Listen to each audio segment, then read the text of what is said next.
Capítulo 4. David, instrumento para la revelación. Quitado éste, les levantó por rey a David, de quien dio también testimonio diciendo: He hallado a David, hijo de Isaí, varón conforme a mi corazón, quien hará todo lo que yo quiero. Hechos 13:22. En las meditaciones precedentes vimos cómo Dios obra en nosotros los creyentes para hacernos sus colaboradores, los que harán volver su gloria en medio de su pueblo. Examinamos las causas por las que se fue la gloria de Dios en el tiempo del sacerdote Elí y mencionamos a 4 personas que Dios utilizó para traer de nuevo la gloria: Ana, Samuel, David y Salomón. Estas 4 personas representan 4 principios divinos importantes, los que se deben cumplir y vivir a fin de que la gloria de Dios vuelva y el propósito de Dios para su pueblo se realice. En primer lugar, el Señor desea que colaboremos con Él, que seamos sus compañeros asociados a Él en su obra. En el momento en que recibimos al Señor Jesucristo, cual nuestro Salvador personal, entramos en una comunión, una séptupla unión con Él. Ya vimos cómo en Cristo somos hechos partícipes de su naturaleza divina, del Espíritu Santo, de su santidad, de la herencia celestial, espiritual y gloriosa de los santos en luz, y del llamamiento celestial, de todas las virtudes y gracias del Señor Jesucristo y de su gloria venidera. Durante mucho tiempo, Dios esperó con paciencia, preparando unos instrumentos mediante los cuales Él traería nuevamente su gloria a su casa. Por el ejemplo de Ana, sabemos que Dios quiere enseñarnos a orar por los suyos para que colaboren en el retorno de la gloria. Es la razón por la que los asaltos y ataques más terribles están dirigidos contra nuestra vida de oración. El enemigo tratará de paralizar y apagar nuestra vida de oración por medio de toda clase de astucias y estratagemas. Por Samuel aprendemos que Dios quiere hacer de nosotros sus voceros, instrumentos por los cuales el mensaje y la voluntad de Dios se proclamen. Mediante el ministerio de Samuel, Dios reprendió y juzgó al sacerdote Elí, así como al rey Saúl. Se valió también de Samuel para hacer ver la hipocresía de los ancianos de Belén. Luego, por Samuel, Dios introdujo a David, a quien Dios le confió la revelación del templo tal como debía ser construido. Todas estas cosas, dijo David, me fueron trazadas por la mano de Jehová, que me hizo entender todas las obras del diseño. Primera de Crónicas 28:19. Pero David tuvo que ser preparado a través de muchas pruebas, dificultades y experiencias muy dolorosas antes de recibir este escrito revelando el plano del templo. Con la ayuda del Señor vamos a ver ahora cómo Dios escogió a David y lo formó para esta inmensa tarea. Dijo Jehová a Samuel: ¿Hasta cuándo llorarás a Saúl habiéndolo yo desechado para que no reine sobre Israel? Llena tu cuerno de aceite y ven, te enviaré a Isaí de Belén, porque de sus hijos me he provisto de rey. Y dijo Samuel: ¿Cómo iré? Si Saúl lo supiera, me mataría. Jehová respondió: Toma contigo una becerra de la vacada y di: A ofrecer sacrificio a Jehová he venido, y llama a Isaí al sacrificio, y yo te enseñaré lo que has de hacer, y me ungirás al que yo te dijere. Hizo pues Samuel como le dijo Jehová, y luego él llegó a Belén. Los ancianos de la ciudad salieron a recibirle con miedo y dijeron: ¿Es pacífica tu venida? Él respondió: Sí, vengo a ofrecer sacrificio a Jehová. Santificaos y venid conmigo al sacrificio. Y santificando él a Isaí y a sus hijos, los llamó al sacrificio. Y aconteció que cuando ellos vinieron, él vio a Eliab y dijo: De cierto delante de Jehová está su ungido. Y Jehová respondió a Samuel: No mires a su parecer ni a lo grande de su estatura, porque yo lo desecho. Porque Jehová no mira lo que mira el hombre, pues el hombre mira lo que está delante de sus ojos, pero Jehová mira el corazón. Entonces llamó Isaí a Abinadab y lo hizo pasar delante de Samuel, el cual dijo: Tampoco a este ha escogido Jehová. Hizo luego pasar Isaí a Sama, y él dijo: Tampoco a este ha elegido Jehová. E hizo pasar Isaí 7 hijos suyos delante de Samuel, Pero Samuel dijo a Isaí: Jehová no ha elegido a estos. Entonces dijo Samuel a Isaí: ¿Son estos todos tus hijos? Y él respondió: Queda aún el menor que apacienta las ovejas. Y dijo Samuel a Isaí: Envía por él, porque no nos sentaremos a la mesa hasta que él venga aquí. Envió pues por él y lo hizo entrar, y era rubio, hermoso de ojos y de buen parecer. Entonces Jehová dijo: Levántate y úngelo, porque éste es. Y Samuel tomó el cuerno del aceite y lo ungió en medio de sus hermanos. Y desde aquel día en adelante el Espíritu de Jehová vino sobre David. Se levantó luego Samuel y se volvió a Ramá. Primera de Samuel 16, del 1 al 13. En este texto leemos de la manera que Dios guió a Samuel hasta David, a quien él había elegido para que fuese un instrumento suyo. Dios habría podido decir a Samuel: Ve a David que está en el campo en tal lugar. Pero Dios no actúa de esa manera. Él no nos da a conocer toda su voluntad de una vez. Dios quiere que obedezcamos paso a paso. Si obedecemos el primer paso, Él nos indicará el siguiente. Es así que Dios nos guía. Para empezar, Dios dijo a Samuel: Ve a Belén a la casa de Isaí. Le dirás que vienes para ofrecer sacrificio a Jehová. Así te presentará sus hijos uno tras otro. Hizo pues Samuel como le dijo Jehová, y porque obedeció, le fueron dadas de seguida otras instrucciones. Queremos con nuestro celo humano hacer muchas cosas a la vez. Hay demasiada actividad febril. Deseamos que Dios obre muy rápidamente en nosotros y en medio nuestro. Somos impacientes. Por eso tienen grandes pérdidas los que dejan el camino de la voluntad de Dios. Muchos creyentes, si echan una mirada retrospectiva a sus vidas, tendrán que reconocer su impaciencia porque no supieron esperar que Dios les revelara su plan. Dios no dijo a Samuel: Tengo necesidad de David, ve y llámalo. Antes, por el contrario, con mucha tranquilidad esperó que Isaí hiciera pasar delante de Samuel a todos sus hijos. Primero vino Eliab. Por su porte y su alta estatura, Samuel pensó que sin duda alguna se hallaba ante él la persona cualificada para ser rey, el escogido de Dios. Y aconteció que cuando ellos vinieron, él vio a Eliab y dijo: De cierto, delante de Jehová está su ungido. Y Jehová respondió a Samuel: No mires a su parecer ni a lo grande de su estatura, porque yo lo desecho. Porque Jehová no mira lo que mira el hombre, pues el hombre mira lo que está delante de sus ojos, pero Jehová mira el corazón. Primera de Samuel 16, 6 y 7. Aún en la vejez, Samuel tuvo que aprender la paciencia. Esperó hasta que oyó la voz de Dios decirle muy claro: Este es el que yo he escogido. Samuel conocía bien lo que ocurre en el corazón cuando Dios habla.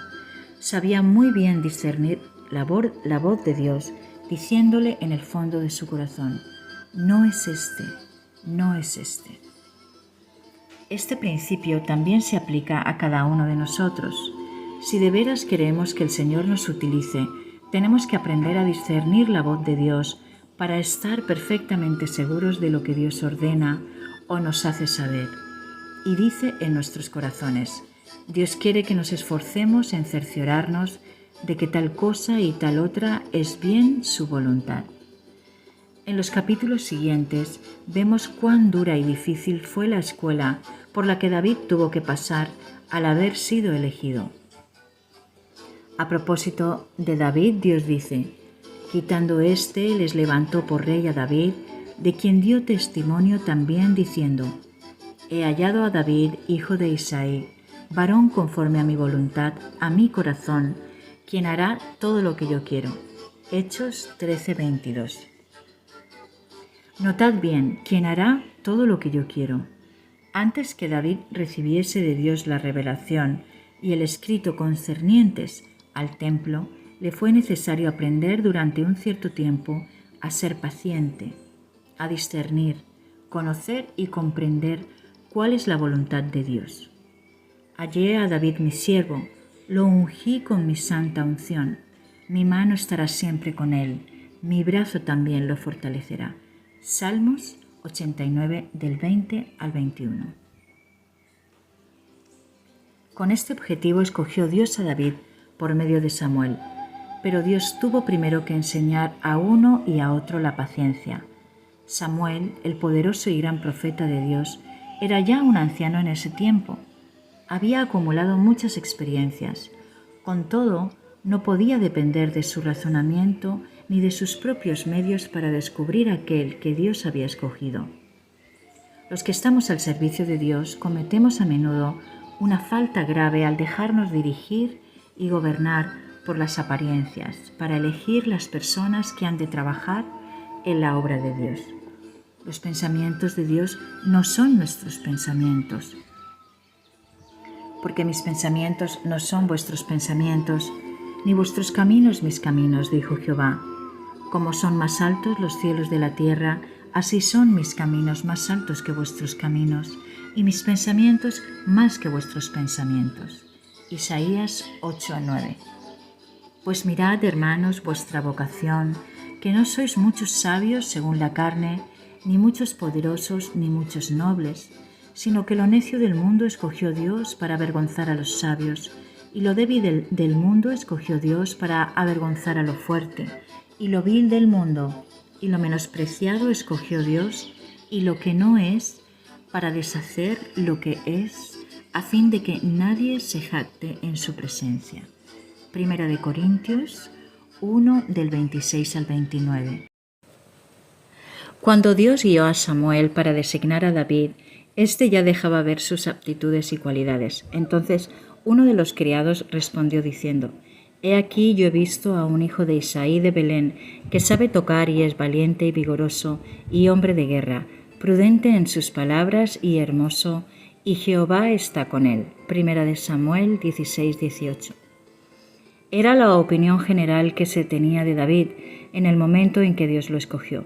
Decían de él: sabe tocar bien el arpa, es un hombre valiente y vigoroso, hombre de guerra, pero también prudente y hermoso. Sin embargo, si seguimos leyendo la historia, veremos que Dios tuvo que despojarle completamente de todas sus ventajas naturales, de su inteligencia y habilidad humanas, porque lo que nosotros estimamos muy elevado es vil y sin valor a los ojos de Dios. Lo que llamamos sabiduría e inteligencia, Dios lo llama heno, paja y rastrojo. En 2 ocasiones Dios condujo a David a una era. Este es un lugar en donde se trillan las mieses para separar el grano de la paja.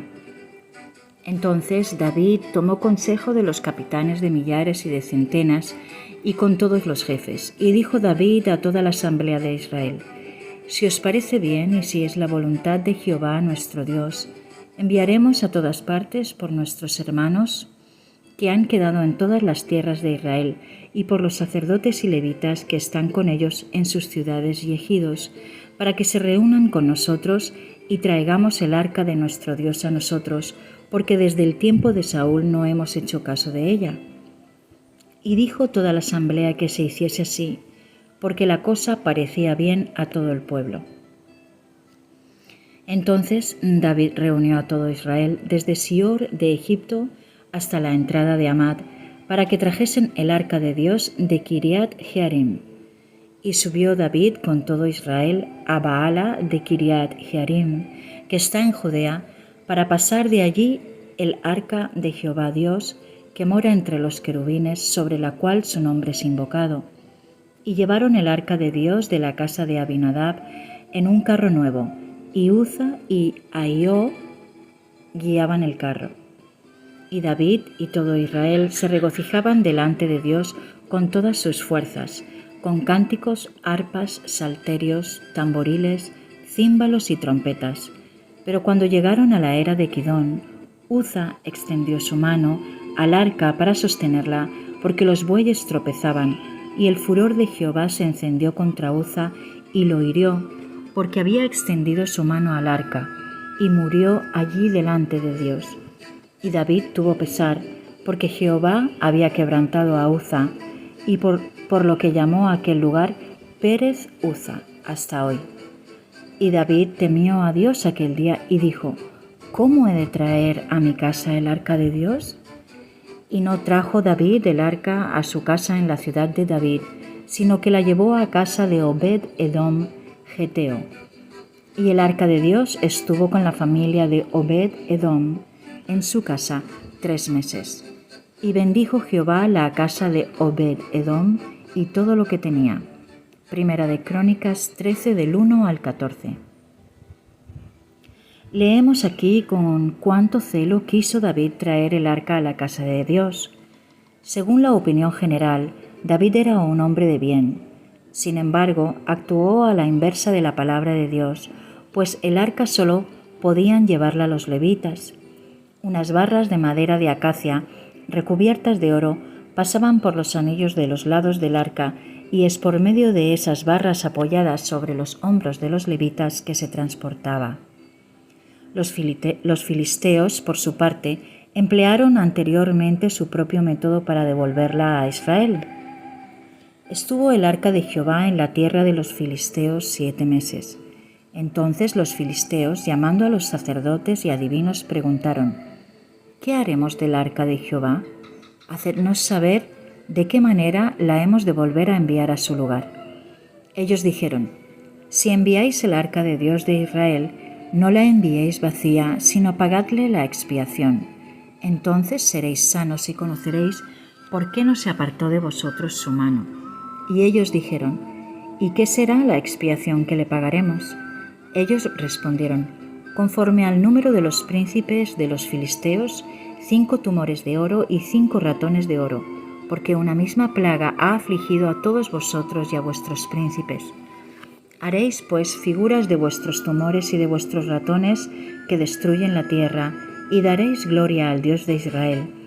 Quizás aliviará su mano de sobre vosotros, y de sobre vuestros dioses, y de sobre vuestra tierra.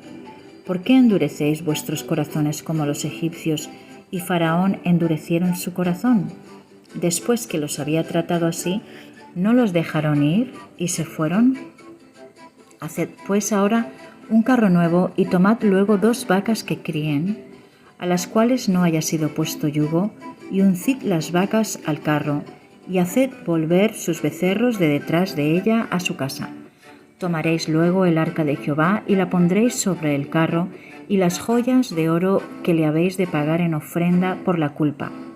Las pondréis en una caja al lado de ella, y la dejaréis que se vaya. Y observaréis: si sube por el camino de su tierra a Bet-Semes, él nos ha hecho este mal tan grande. Y si no, sabremos que no es su mano la que nos ha herido, sino que esto ocurrió por accidente. Y aquellos hombres lo hicieron así. Tomando 2 vacas que criaban, las uncieron al carro y encerraron en casa sus becerros. Luego pusieron el arca de Jehová sobre el carro, y la caja con los ratones de oro y las figuras de sus tumores. Y las vacas se encaminaron por el camino de Bet-Semes, y seguían camino recto, andando y bramando, sin apartarse ni a derecha ni a izquierda. Y los príncipes de los filisteos fueron tras ellas, hacia el límite de Bet-Semes. Y los de Bet-Semes segaban el trigo en el valle. Alzando los ojos, vieron el arca y se regocijaron cuando la vieron. Y el carro vino al campo de Josué de Bet-Semes, y paró allí donde había una gran piedra. Y ellos cortaron la madera del carro y ofrecieron las vacas en holocausto a Jehová. Y los levitas bajaron el arca de Jehová y la caja que estaba junto a ella, en la cual estaban las joyas de oro, y las pusieron sobre aquella gran piedra. Y los hombres de Bet-Semes sacrificaron holocaustos y dedicaron sacrificios a Jehová en aquel día. Cuando vieron esto los 5 príncipes de los filisteos, volvieron a Ecrón el mismo día. Primera de Samuel 6, del 1 al 16. Este pasaje nos relata de qué manera los filisteos devolvieron el arca, pues la ira de Dios se había descargado contra ellos. El arca es un tipo o figura del Señor Jesús.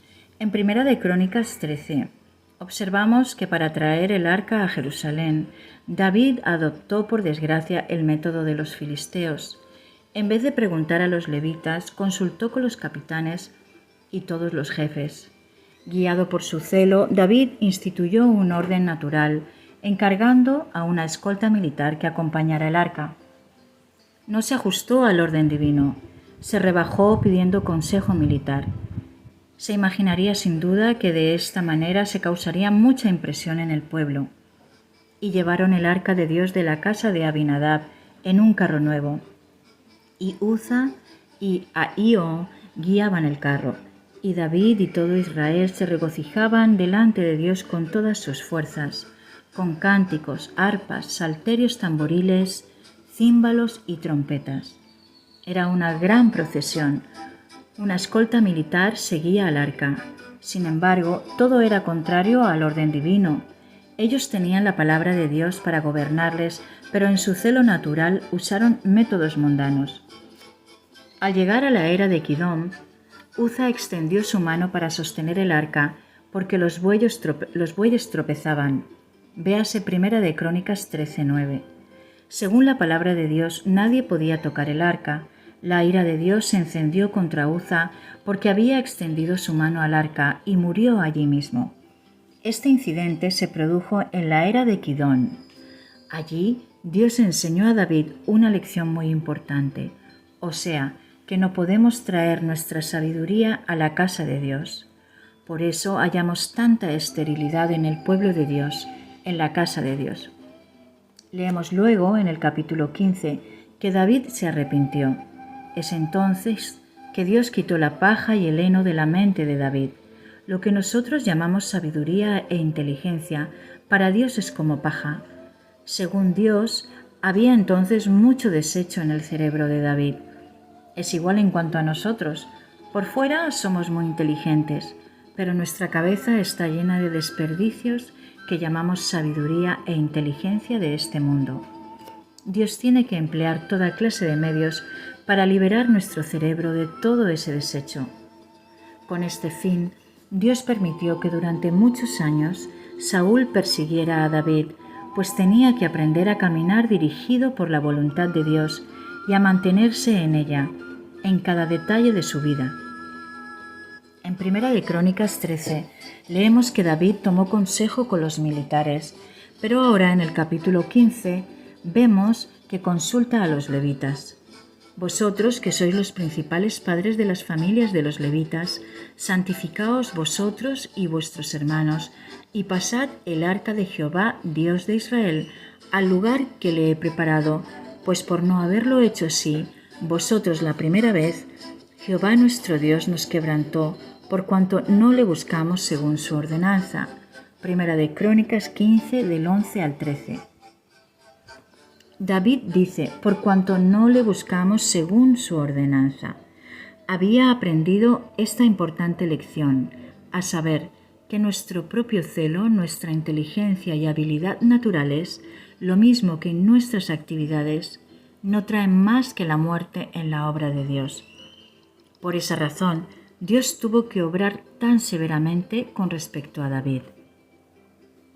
Así los sacerdotes y los levitas se santificaron para traer el arca de Jehová, de Dios de Israel, y los hijos de los levitas trajeron el arca de Dios puesta sobre sus hombros en las barras, como lo había mandado Moisés conforme a la palabra de Jehová. Primera de Crónicas 15, 14 y 15.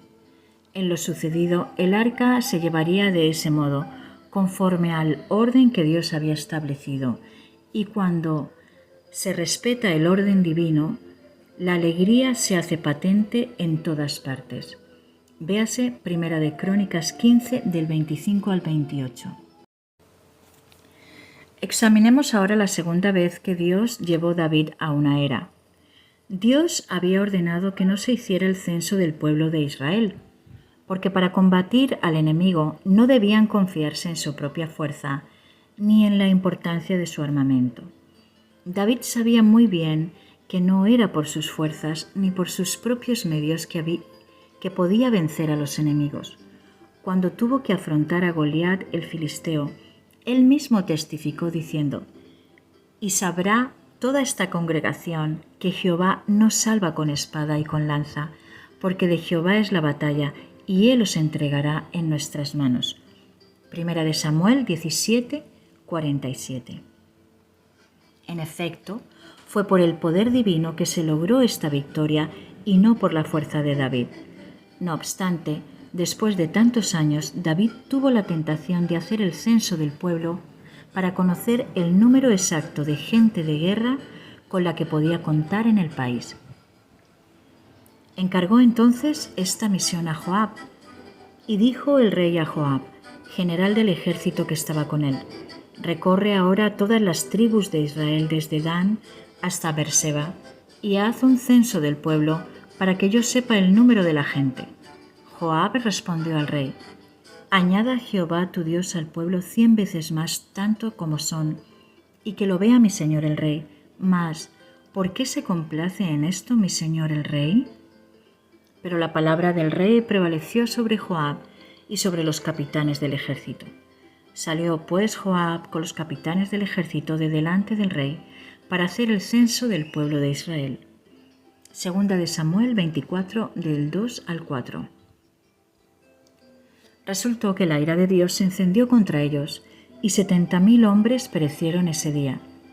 Y Jehová envió la peste sobre Israel desde la mañana hasta el tiempo señalado, y murieron del pueblo desde Dan hasta Berseba 70,000 hombres. Y cuando el ángel extendió su mano sobre Jerusalén para destruirla, Jehová se arrepintió de aquel mal y dijo al ángel que destruía al pueblo: basta ahora, detén tu mano. Y el ángel de Jehová estaba junto a la era de Arauna Jebuseo. Segunda de Samuel 24, 15 y 16. Para lograr la victoria y para toda necesidad, nuestra mirada debe estar fija solamente en el Señor. Hoy día notamos que muchos servidores de Dios, en vez de confiar en Dios haciéndole conocer sus necesidades, recurren a toda clase de artimañas y métodos humanos.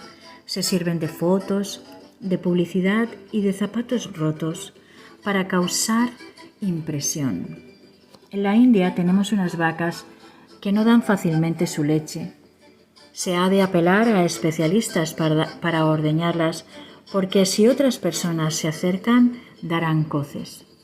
En América, cuando se quiere reunir mucho dinero para la obra de Dios, emplean especialistas que se ocupen de ordeñar a la gente.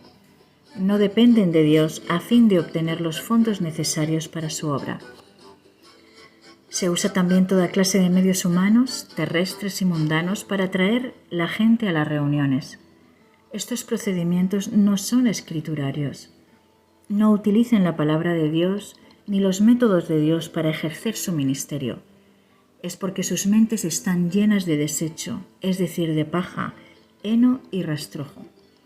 Lo que llamamos inteligencia y sabiduría, Dios lo mira como desecho, como basura, y Él no puede obrar eficazmente con nosotros si nos valemos de esos medios.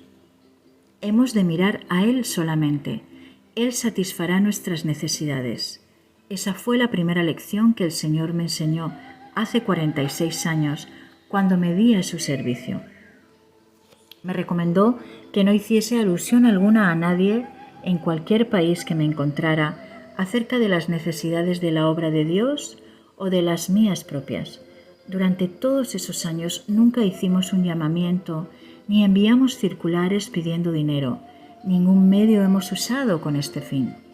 Sin embargo, Dios provee con abundancia a todas nuestras necesidades. Él es un Dios vivo. Al fijar su vista en las energías naturales, David cesó por un momento de mirar al Dios vivo. Fue necesario que Dios lo llevara por segunda vez a una era, la de Ornán el Jebuseo, en el monte Moriah, a fin de que fuese definitivamente liberado de sus desechos y de esas barreduras de heno y paja que todavía subsistían en él. Es en el monte Moriah que Abraham fue probado en su fe. En ese mismo lugar, David pasó después por un profundo arrepentimiento. Al final, fue allí, en la era de Ornán el Jebuseo, que Salomón erigió el templo. Comenzó Salomón a edificar la casa de Jehová en Jerusalén, en el monte Moriah, que había sido mostrado a David su padre, en el lugar que David había preparado en la era de Ornán Jebuseo. Segunda de Crónicas 3:1. Desde ese momento, es decir, Cuando David fue liberado de su inteligencia, sabiduría y celo humanos, Dios pudo darle con todo detalle la revelación del plano del templo. Después, todo lo hacía conforme a la voluntad revelada de Dios. El hacer tu voluntad, Dios mío, me ha agradado y tu ley está en medio de mi corazón. Salmo 48. David se placía en hacer la voluntad de Dios. Estas importantes lecciones las aprendió a través de pruebas y persecuciones. A causa de los celos, el rey Saúl persiguió a David. Mical, su mujer, no pudo protegerle de la ira de su padre Saúl. Llegó el momento en que Jonatán, su mejor amigo, no pudo ayudarle más. Su familia tampoco le pudo socorrer y los levitas de la casa de Dios no pudieron igualmente hacer nada por él. No le quedó más remedio que irse a refugiar a la cueva de Adulam. Allí, toda clase de gente afligida y endeudada se juntó con él. Yéndose luego David de allí, huyó a la cueva de Adulam, y cuando sus hermanos y toda la casa de su padre lo supieron, vinieron allí a él, y se juntaron con él todos los afligidos y todo el que estaba endeudado, y todos los que se hallaban en amargura de espíritu, y fue hecho jefe de ellos, y tuvo consigo como 400 hombres. Primera de Samuel 22, 1 y 2. 400 hombres en dificultad escondidos en esa cueva. No era un número pequeño, pero el ejército entero del rey Saúl, mucho más numeroso, vino a sitiar esa cueva. David disponía de 400 hombres y no tenía dinero. No podía salir de la cueva y nadie podía entrar, pero Dios le dio fe, de modo que pudo confiarse en él para todas sus necesidades. En esas circunstancias, después que el rey Aquís lo echó y se fue a la cueva de Adulam, huyendo del rey Saúl, escribió los Salmos 34 y 108.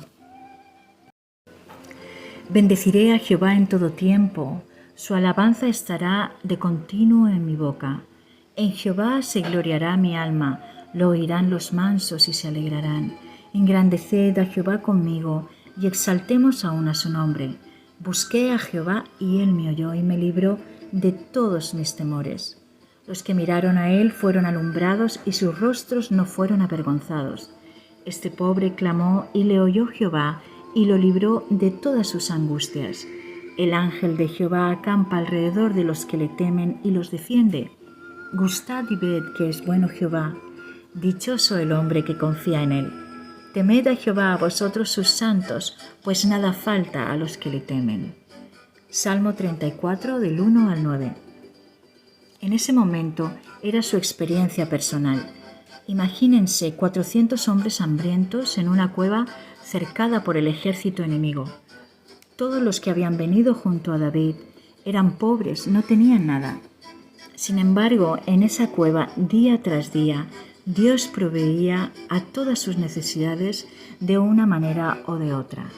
Ellos oirían ciertamente a los leoncillos rugir en el valle, reclamando su pasto, pues los leones cuando están hambrientos van y vienen rugiendo. Lo mismo ocurre con muchos servidores de Dios. Cuando necesitan mucho dinero, dependen de sus llantos, de sus lamentos y de toda clase de astucias para obtenerlo. Pero David dice, los leoncillos necesitan y tienen hambre, pero los que buscan a Jehová no tendrán falta de ningún bien. Salmo 34:10.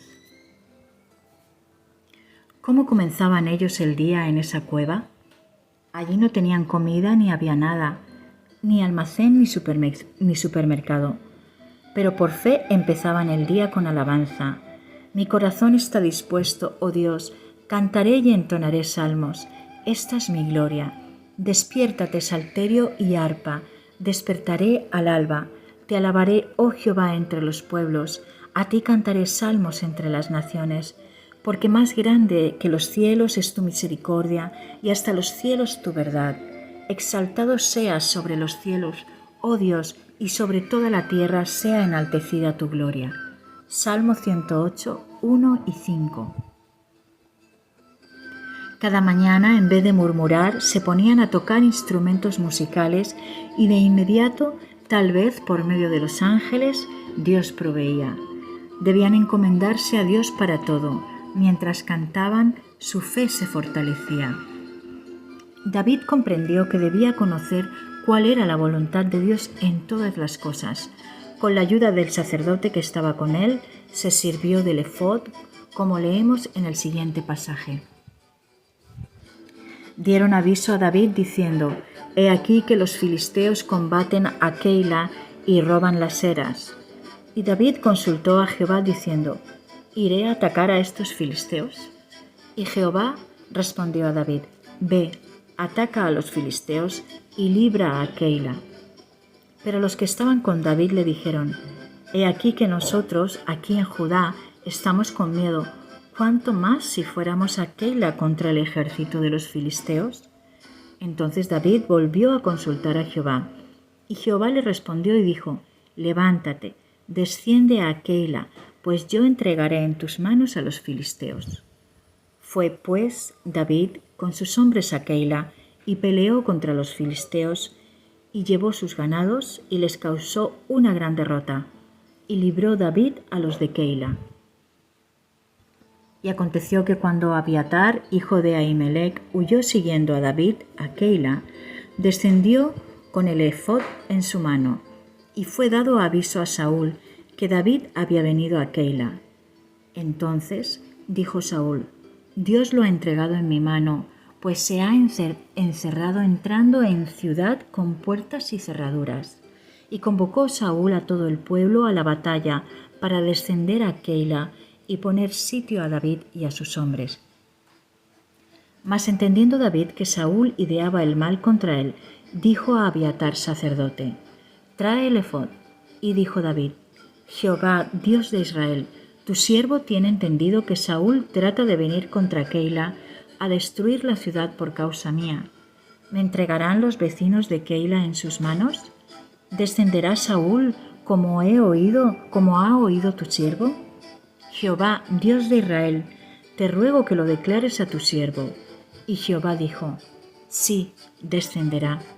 Dijo luego David: «¿Me entregarán los vecinos de Keila a mí y a mis hombres en manos de Saúl?» Y Jehová respondió: «Os entregarán». Primera de Samuel 23, del 1 al 12. Durante el periodo del Antiguo Testamento, los sacerdotes usaban una túnica de lino por encima, el manto azul, luego el efod de 5 colores, encima de este el pectoral incrustado de piedras preciosas y en la cabeza llevaban la mitra. Dentro del pectoral había además 2 piedras preciosas, Urín y Tumín. Con la ayuda de esas 2 piedras el sumo sacerdote podía conocer la voluntad de Dios para el pueblo. Hasta ahora no sabemos cómo funcionaban esas 2 piedras. Aquí leemos que David mismo había aprendido a consultar a Dios y a conocer cuál era su voluntad con la ayuda del sacerdote que llevaba el efod. A través de circunstancias difíciles y dolorosas, Dios enseñó progresivamente a David a conocer y descubrir en todo su voluntad. Pero Dios tuvo antes que librarlo de todos sus recursos, los que en él aún actuaban y le dirigían. En adelante dependería por entero de la voluntad de Dios. Fue entonces que Dios le confió el escrito en el cual figuraba el plano detallado de la construcción del templo. El separarse simplemente de las denominaciones existentes y reunirse aparte no basta para satisfacer a Dios. Según Dios nos va revelando, adquirimos paso a paso el conocimiento de su voluntad y de su plan perfecto.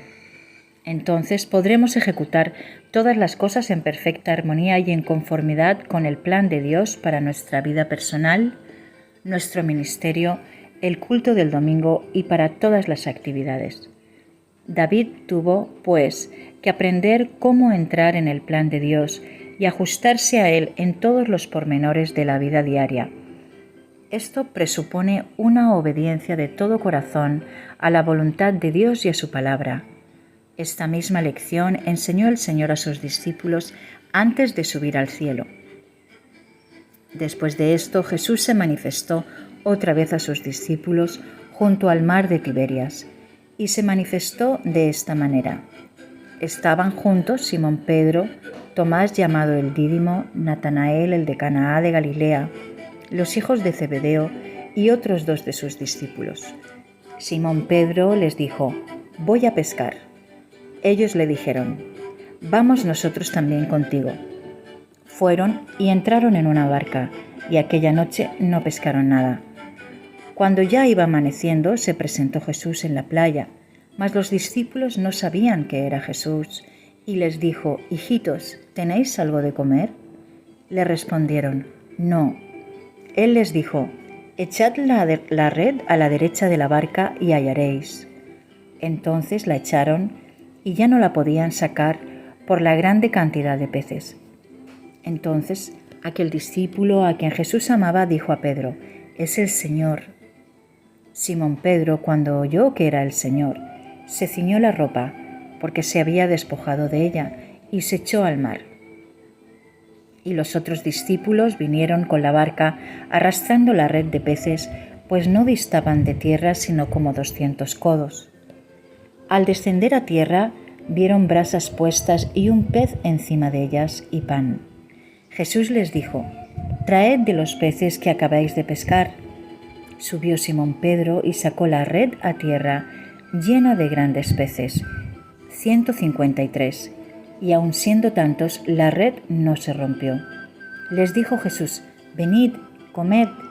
Y ninguno de los discípulos se atrevía a preguntarle: «¿Tú quién eres?», sabiendo que era el Señor. Juan 21, del 1 al 12. Después de su resurrección, este fue el último milagro que hizo Jesús antes de ascender al cielo.